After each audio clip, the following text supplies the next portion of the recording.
Okay, well, where we last left off, we had got this to light up, which was great. So we kind of proved that everything in here operates. It appears that the fuel air tube seems to be working.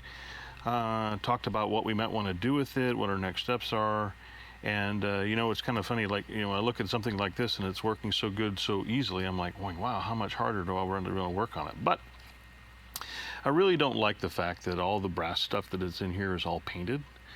And so I'd like to go ahead and get that out of there and try to solve some of that problem. Although some of this is going to be a bit challenging because they painted the threads, the caps, just everything. So yeah, hence the name Spray Bombed. So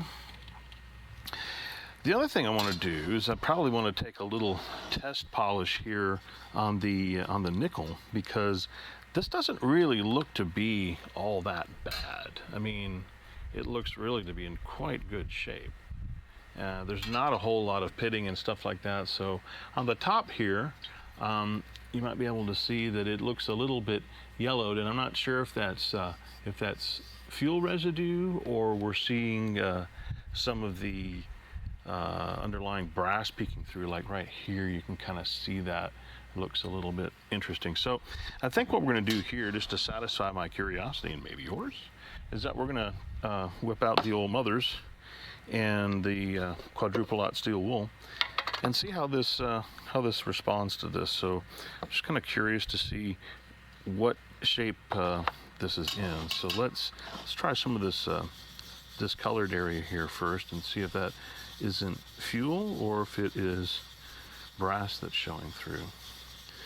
So we're going to just kind of work on that a bit.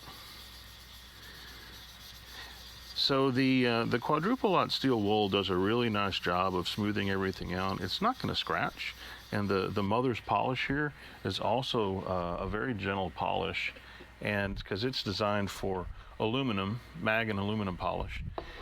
And as you know, aluminum is a soft metal, so you don't want to have a very high abrasive type of polish. So the fact that this is recommended for aluminum is great, because that means that if I'm using on something that is harder than aluminum, it's unlikely it's going to remove a whole lot of the finish. It'll be very gentle on it. Well, I am happy to report that that is not brass showing through at all. That is old fuel residue. So look at what we did here. Oops, make sure I don't unplug my microphone. Look what we did here in just a little bit. Look how nice that is. Like almost zero pitting of any sort on here. I mean, it's actually in super great shape.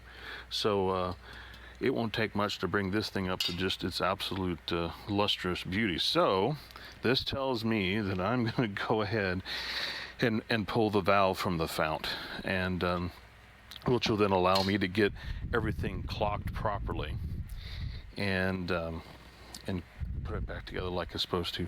I will probably still leave the frame painted. As much as I really don't like that, I kind of have a feeling that if I was to get in here and take that off, that I'd end up with a lot of really nasty rust underneath it. I don't know. It doesn't look to be, I mean, it is kind of pitted, but it doesn't look to be too bad. Anyway, so we're going to dump the pressure off of this.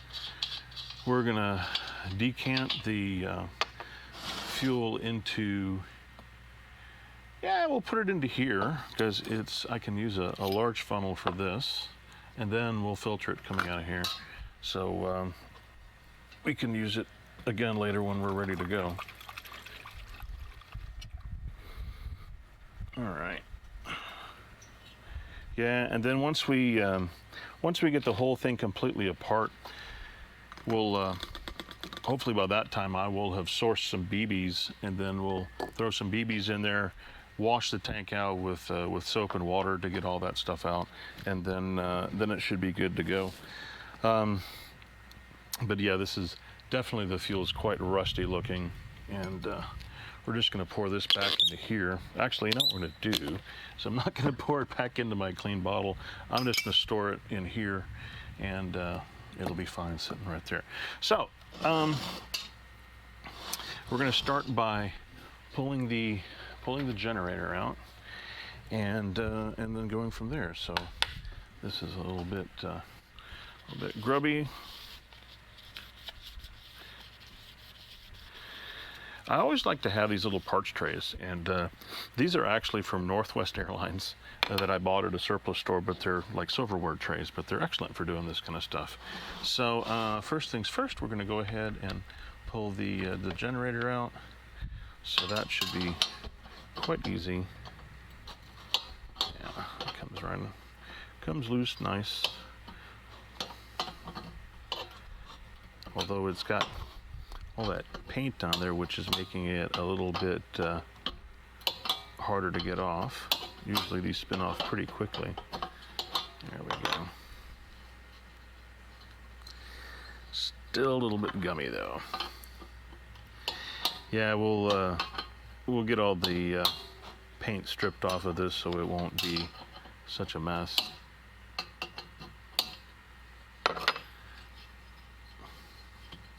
Come on, there we go. All right. Yeah, they got that pretty well gummed up. So let's move this. Well, someone has. This is definitely a new generator, and if you're wondering how you can tell, is take a look at the cardboard tube. It's not had very much runtime. It's had some, but not a whole lot. So yeah. Oops. So that's relatively new. Absolutely no carbon buildup or anything like that on the spring. I mean, you can kind of see a little bit, but it's just surface. That's nothing to worry about. Everything else on this is totally fine. So just put that back in there. Put this back in here. And this in here. Just move this up some. Get that in. Not sure why this is not wanting to cooperate now, but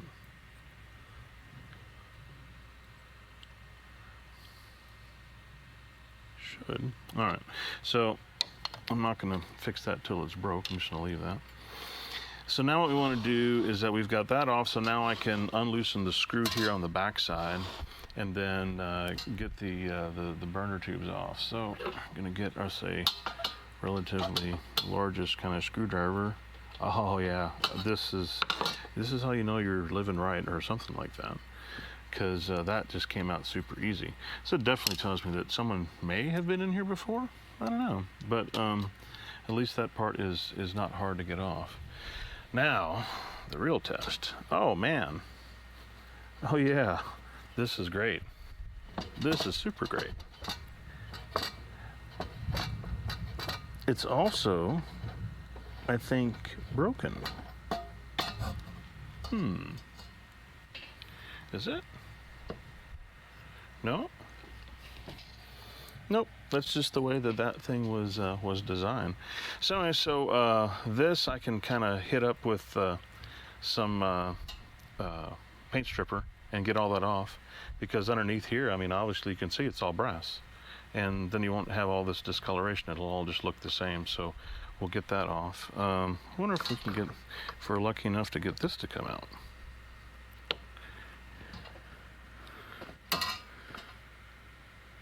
Yep.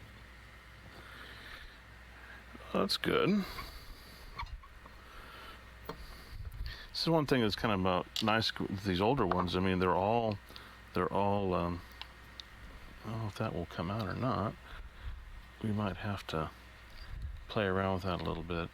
Anyway, so that is about as far as I'm going to probably go with that. Now the fun part. So this I think I need a big wrench down here. Does this fit it?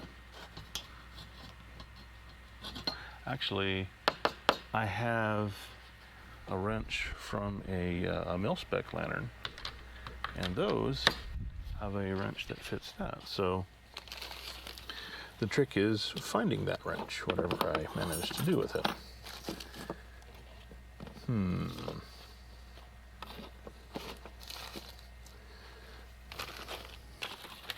Which I'm not sure what I've done with it. So there we go.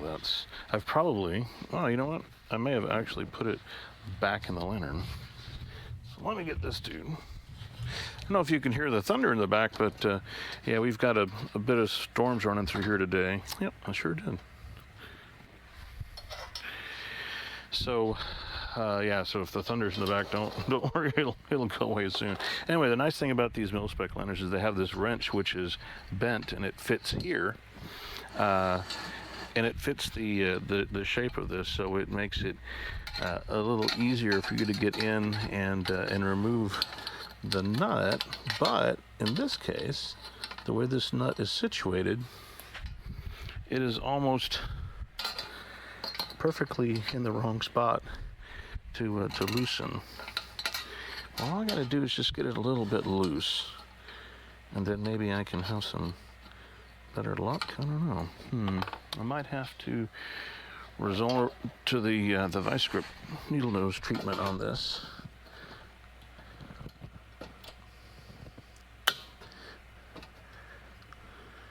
Yeah, see this one, too much paint, but it moved, so that's good. That's what we want. Maybe now I can get this in here. No.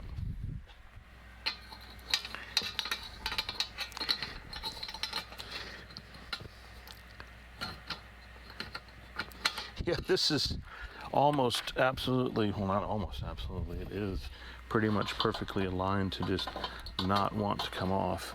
So as much as I hate doing this kind of stuff with vice grips, that sometimes is the only thing that you can do with that.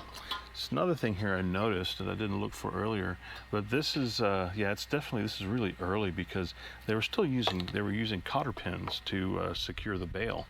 So you can take a look here and see that, let's see, like right here there's a cotter pin, and they're on both sides. So you take those pins and the bail is actually removable on these. If you look at how they're done on these lanterns, the ends of them are just smushed flat, so they're permanently affixed that way. So so yeah, this is definitely a really early lantern, so that's pretty cool. I'm not going to use this because I'm just not having any luck getting in there with it. It's just, yeah, that's not going to work. So let me go ahead and just put this back.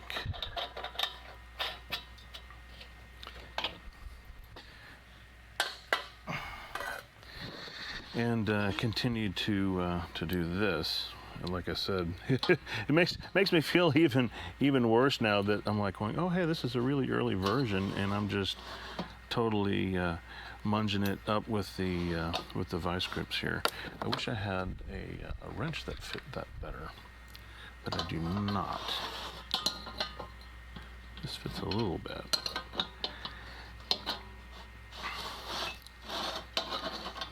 Yeah, the clocking on here is just terrible. Let's see, how else can we attack this? Well,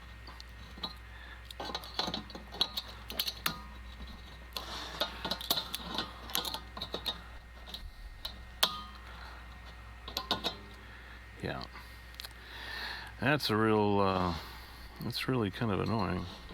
If they wouldn't have painted it so much, it would have made it a lot easier.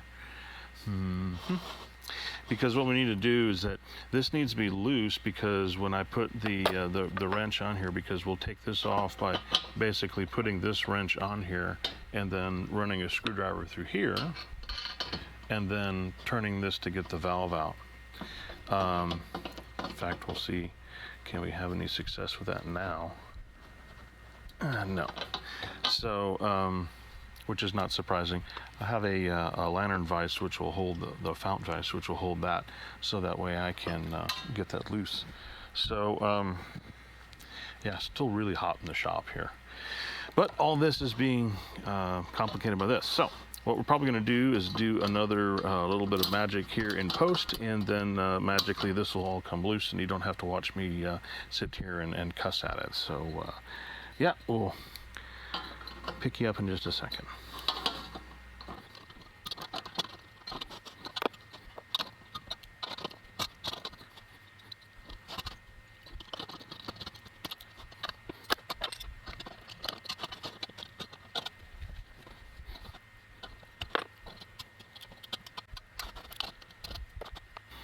Well, I think for this episode here, we're going to have to call it quits, because I need to probably make a tool that will go in there that that is maybe a little more cut out than the one that I used from the